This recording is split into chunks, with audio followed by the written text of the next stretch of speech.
Welcome to Shri చక్ర news bulletin. ముందుగా headlines. కర్నూలులో ఘనంగా Keerthi medical store mega medical mall ప్రారంభించిన ఎంపీ నాగరాజు.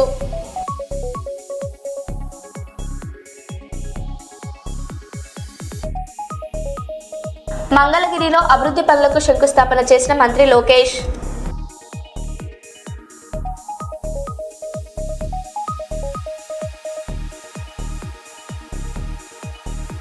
సేమ్ ఆర్డీటీ పేరుతో వైఎస్ఆర్సీపీ పోరుబాట. ఉర్వకొండ తహసీల్దార్ ఆఫీస్ వద్ద వైఎస్ఆర్సీపీ నేతల ధర్నా.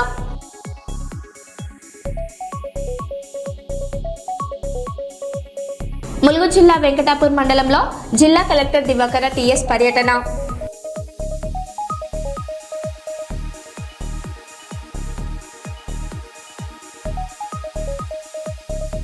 జనగామ జిల్లా దేవరుపల మండలంలో ఎండిన వరి పంటలను పరిశీలించిన మాజీ మంత్రి ఎర్రబెల్ దయాకర్ రావు.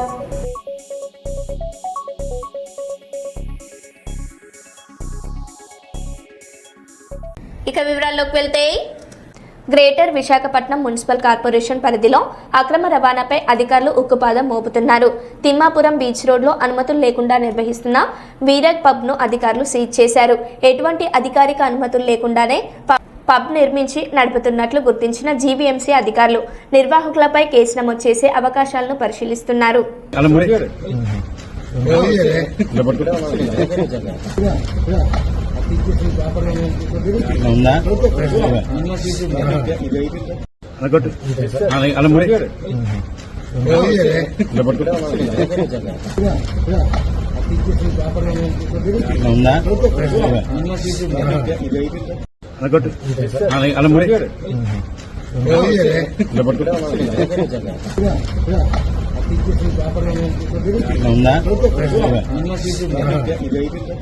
వైఎస్ఆర్ కాంగ్రెస్ పార్టీ ఆధ్వర్యంలో సేవ్ ఆర్డీటీ పేరుతో ఆందోళన కొనసాగుతున్నాయి.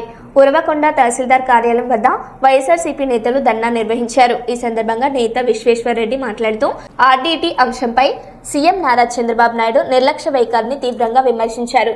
ప్రభుత్వం వెంటనే స్పందించాలని డిమాండ్ చేశారు.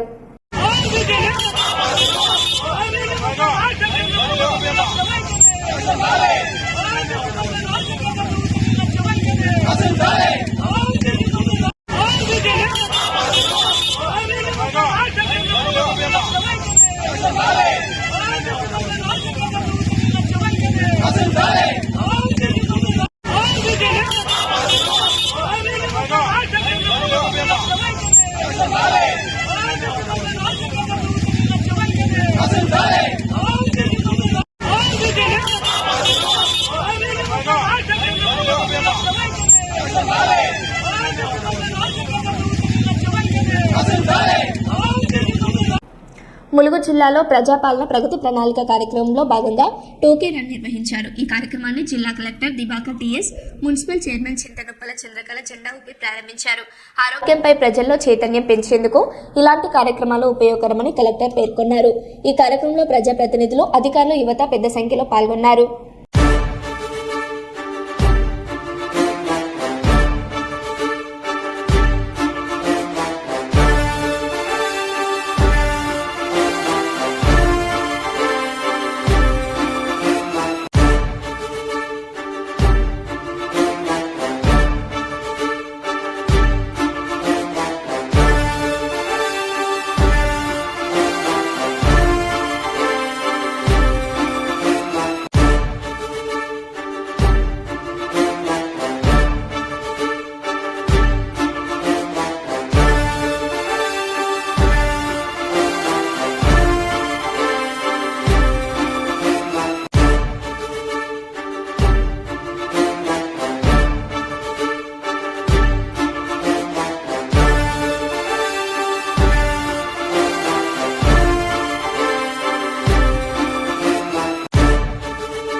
మంగళగిరిలో అభివృద్ధి పనులకు మంత్రి లోకేష్ శంకుస్థాపన ప్రారంభోత్సవం.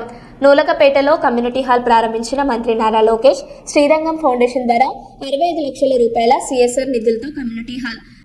పేదవడ్లపూడిలో హైలెవెల్ కెనాల్ ఎత్తిపోతల ప్రాజెక్టును ప్రారంభించిన లోకేష్ 14.88 కోట్లతో పేదవడ్లపూడిలో హైలెవెల్ కెనాల్ ప్రాజెక్టు పూర్తి.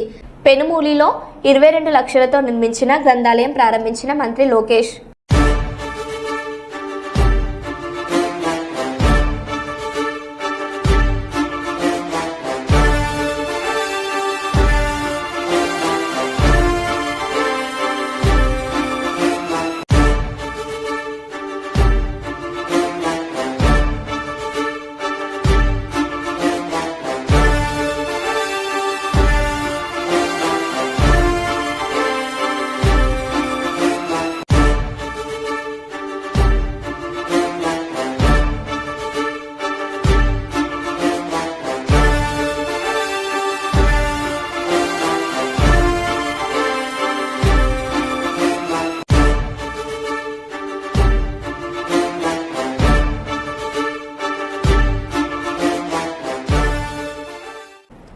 వరంగల్ నగరం ముంపు బారిన పడకుండా ఉండాలంటే అండర్ గ్రౌండ్ డ్రైనేజీ సిస్టమ్ ఎంతో అవసరమని బీజేపీ వరంగల్ జిల్లా అధ్యక్షులు గంట రవి, కార్పొరేటర్ గంట కల్పన అన్నారు.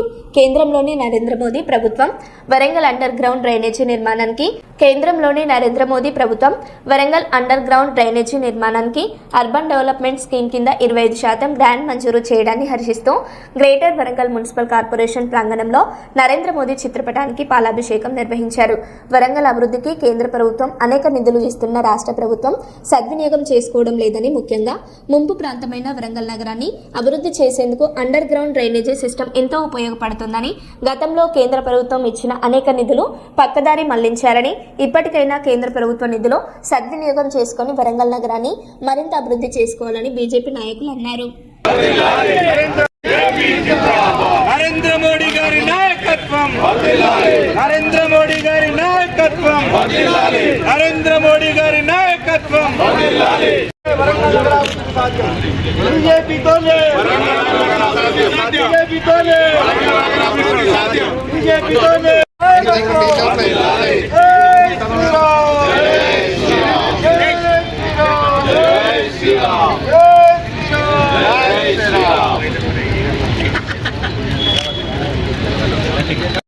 ఈరోజు భారతదేశంలో నరేంద్ర మోడీ గారి నాయకత్వంలో ఎన్డీఏ ప్రభుత్వము అధికారంలోకి వచ్చినప్పటి నుంచి గత 12 సంవత్సరాలుగా భారతదేశాల నగరాల అభివృద్ధి కోసం కంకణం కట్టుకొని దానిలో భాగంగా అనేక మంత్రిత్వ శాఖల ద్వారా ఈరోజు మన వరంగల్ మున్సిపల్ కార్పొరేషన్కు గత 12 సంవత్సరాల నుంచి అనేక స్కీమ్ల ద్వారా మన కోట్ల రూపాయల నిధులు రావడం జరిగింది. కార్పొరేషన్కి చేసింది ఏం లేదు. హరితహారం పేరు చెప్తూనే వచ్చిన నిధులన్నింటినీ కూడా అప్పటి మేయర్, ఎమ్మెల్యే నన్నపనే నరేందర్ బ్యాగులలో తీసుకుపోయి సంతోష్కి, కేటీఆర్కి ఇచ్చిన చరిత్ర మనకు తెలుసు. 2 సంవత్సరాలు పాలించిన కాంగ్రెస్ వరంగల్ గ్రేటర్ మున్సిపల్ కార్పొరేషన్కు ఏమీ డెవలప్మెంట్ చేయలేదు. కాస్త కొత్త డెవలప్మెంట్ జరుగుతున్నది ఇక్కడ అంటే అది కేవలం నరేంద్ర మోడీ గారి ఢిల్లీ నుంచి వచ్చిన నిధులనే మీకు తెలియజేస్తున్నా.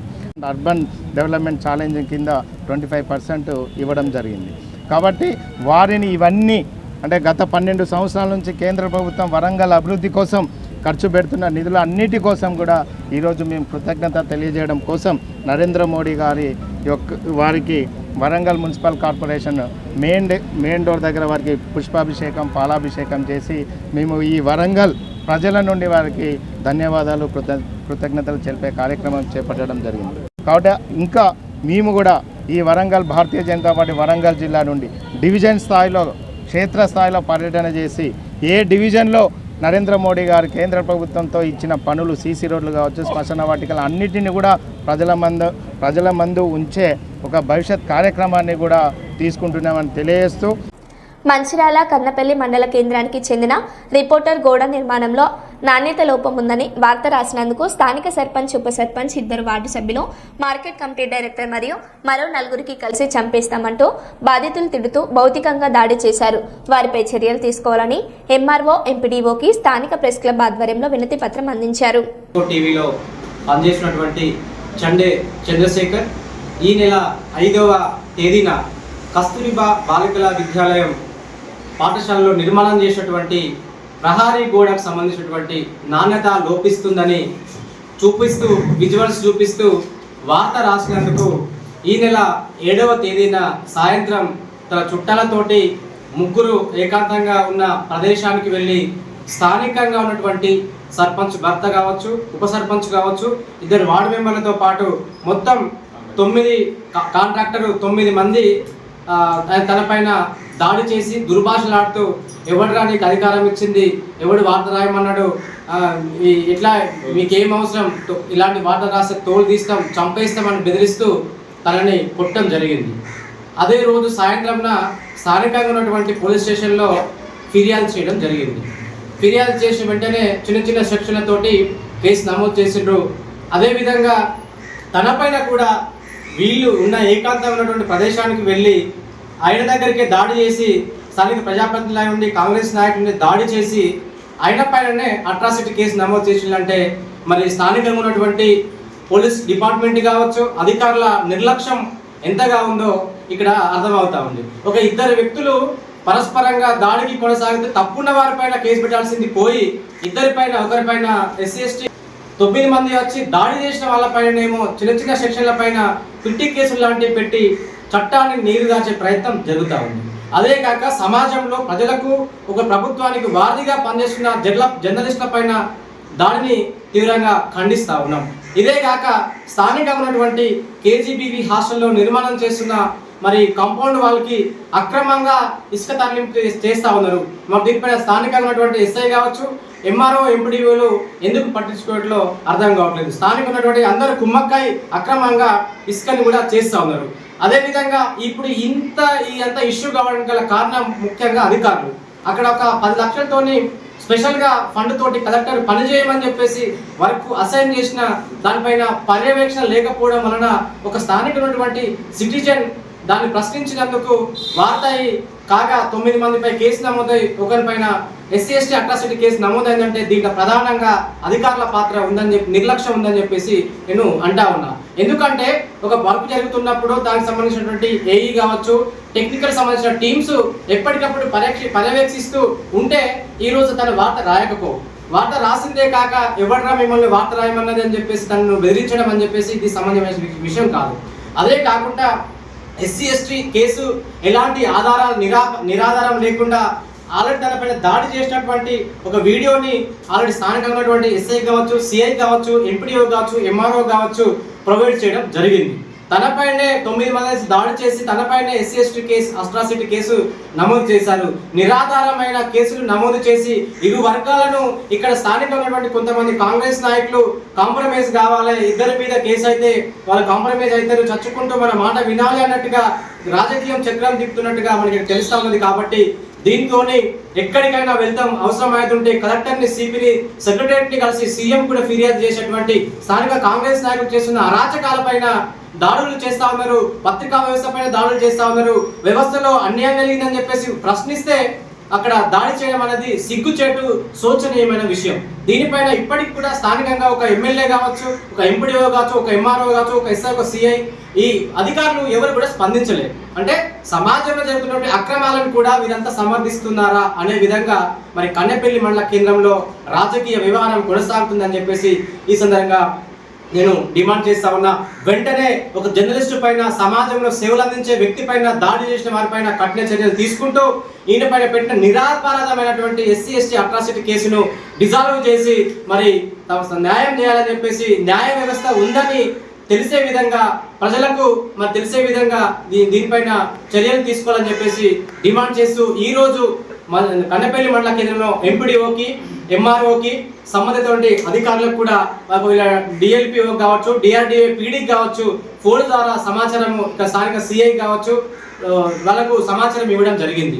వెంటనే ఇది చేయకపోయేది ఉంటే రాష్ట్ర వ్యాప్తంగా కూడా వివిధ జర్నలిస్ట్ యూనియన్ సంఘాలు కావచ్చు, మరి జర్నలిస్టులు కూడా కలెక్టరేట్ కార్యాలయాన్ని కూడా ముట్టడించి సిపికి మరియు డీజీపీకి కలిసి ఈ యొక్క జర్నలిస్టుల పైన దాడిని ప్రతి ఒక్క సమాజం ఖండించాల్సిన అవసరం ఉందని చెప్పేసి వెంటనే చెండే చంద్రశేఖర్కు న్యాయం చేసే విధంగా మరి ప్రతి ఒక్కరూ స్పందించాలని చెప్పేసి డిమాండ్ చేస్తూ కోరుతా ఉన్నా. Thank you.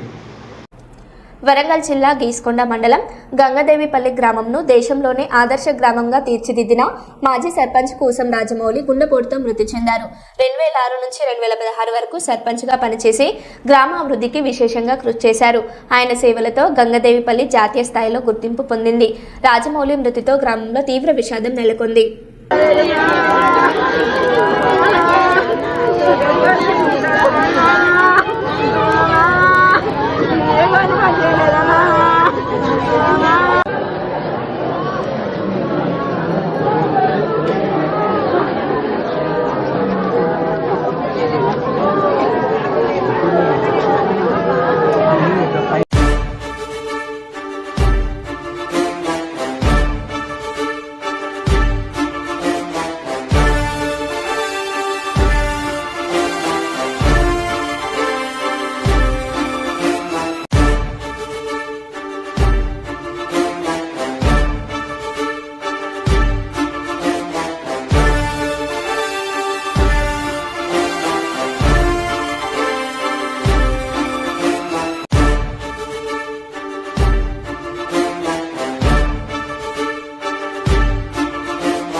గుండె పగిలి ఏడుస్తున్నది పెంచిన ఈ పల్లె తల్లి.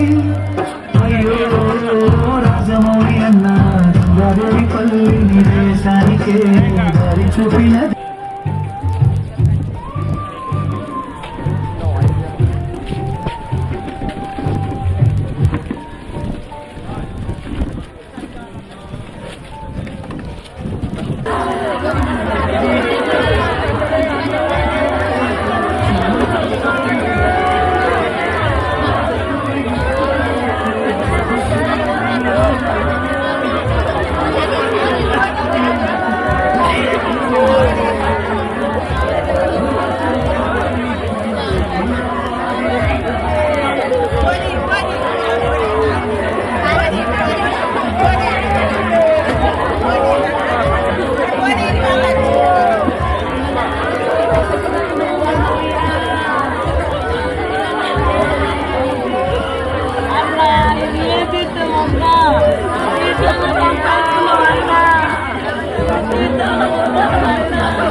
గ్రేటర్ వరంగల్ మున్సిపల్ కార్పొరేషన్ ఆధ్వర్యంలో అంతర్జాతీయ మహిళా దినోత్సవ వేడుకలు ఘనంగా నిర్వహించారు.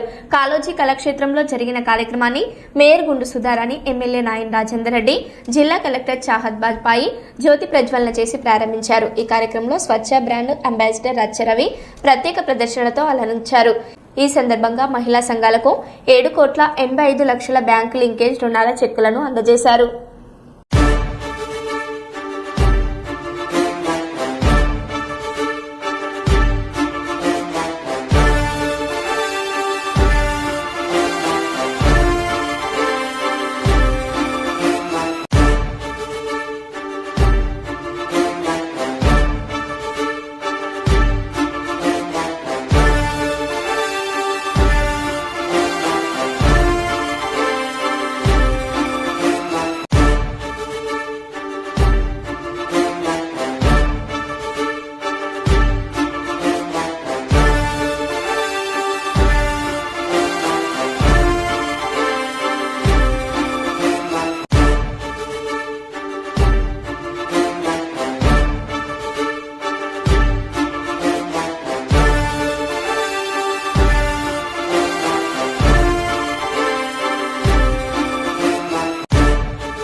మరియు నైపుణ్యంనకు ఒక అద్భుతమైన వీడియో పూర్తిగా చూడాలి.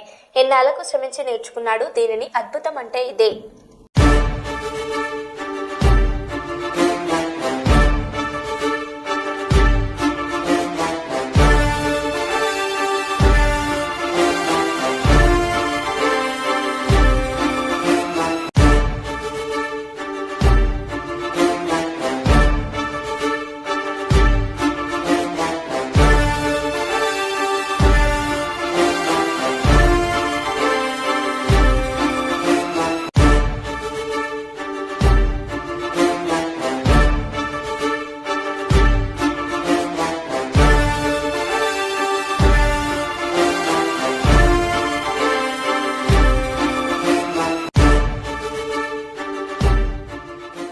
మరో బిల్టన్లో మళ్ళీ కలుద్దాం. Stay tune.